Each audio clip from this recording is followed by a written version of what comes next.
So when you're doing a group project, you can either feel like, oh yeah, I got this, I'm gonna go in a group with all my friends, or you're gonna feel like, ugh, I'm gonna have to end up finishing this group project all by myself because no one else in my group does any work, right? So I had a similar experience once. I was in my history class with Mr. Agri in 9th grade, and he announced that we're doing a project on the causes of the Civil War. Now, I locked eyes with my friend Marshall. I'm like, Marshall, We communicated, we're in a group. Then he said, it's gonna be groups of 3. I turned, I lock eyes with my friend Zach. Yeah. And then he locks eyes with Marshall. Group of 3, there we go. Then he's like, we're gonna pick our own groups, and I'm like, yes! There we go. All right, nice. Group of my friends, nice. But you might not always get this lucky. You might be put in a group with a complete stranger, people you have no idea who they are. And then you might have great ideas for this project, but out of fear, you don't tell them. You just go along with whatever they're doing, and that's less than stellar. So my TED Talk is on conformity. Well, let's get started. What is conformity? So according to simplepsychology.org, conformity is a type of social influence involving a change in belief or behavior in order to fit in with a group. That's a lot to digest, right? All right, let's break it into parts. Conformity is a type of social influence. That means it influences you in a social situation. Involving a change in belief or behavior. This means that you change either the way you act or the way you believe. And in order to fit in with a group, this is the big part, in order to fit in with a group, that means you want to be the same. So I'll start off with a story. And this is the story of Philip. Philip was a kid at an elementary school, right? And so Philip wasn't exactly the brightest student, but all he used to do in class was just draw. Draw, draw, and draw. And the teacher, she decided to make an example of Philip. She would throw out Philip's drawings, yell at Philip, even paddle Philip in front of his class. And one day, the teacher brings Philip up to the front of the class, and she starts drawing, because he had black marks under his nose from the pencils. And she started drawing, literally breaking skin on under his nose.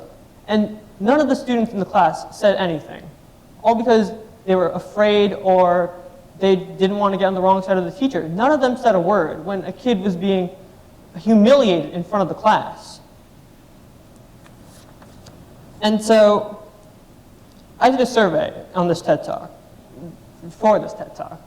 16 out of 35 people I surveyed waved up in the class. And 8 out of 16 of those people said it was because they felt dumb in the lower class. And that shouldn't be happening, right?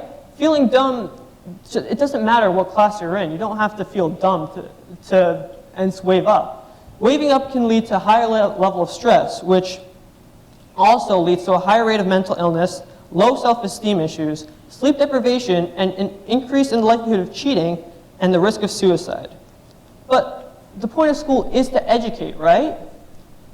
Well, to combat that, I have a story of a girl from Michigan, 5th grader. She took a test to go up a grade in maths, and she found out she could do the course online. And she takes this course. She passes it within months. And she takes the next course for the next grade. And by the end of that year, she's 5 classes ahead in math and 3 in science. Now, her school didn't like this.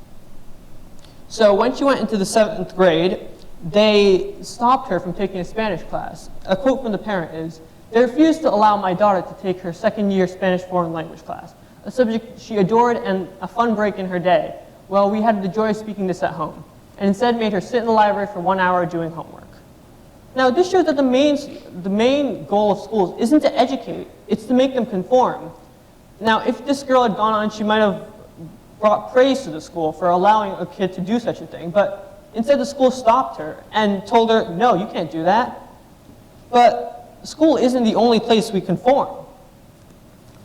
We also often conform in front of our family and friends.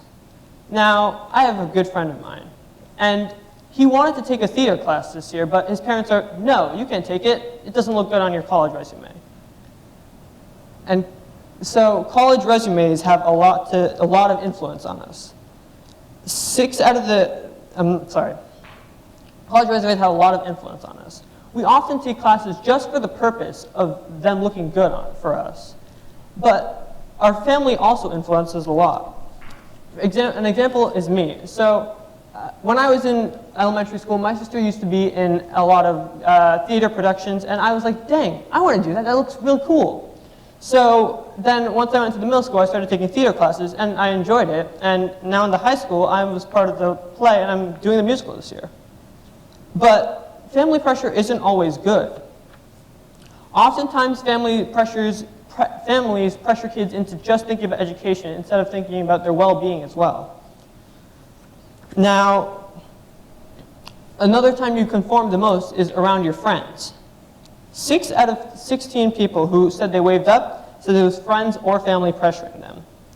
And for those of you who for those of you who hang out a lot after school with your friends, almost 50% of people I interviewed said that they felt some kind of pressure, a social pressure, to hang out with their friends.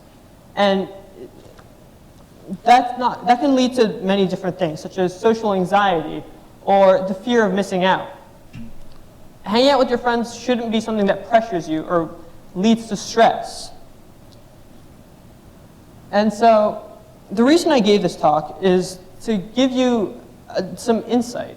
Because as I've been noticing here, there's been a lot of increase in conformity as the years go on. From elementary school, where kids are doing what they want, having fun, drawing pictures, to now, where kids are taking classes just for the fact that it looks good, and just so they don't feel dumb. So there's a direct correlation between the increase in grade level and the decrease in individuality and creativity. So I gave this talk to tell you, don't let your creativity and individuality get lost just because of conformity. Conformity, it's been telling kids not to do something for a while. And so take notice of conformity and try to stop it where you can. Don't fall victim to conformity. You need to stand up and speak. Thank you.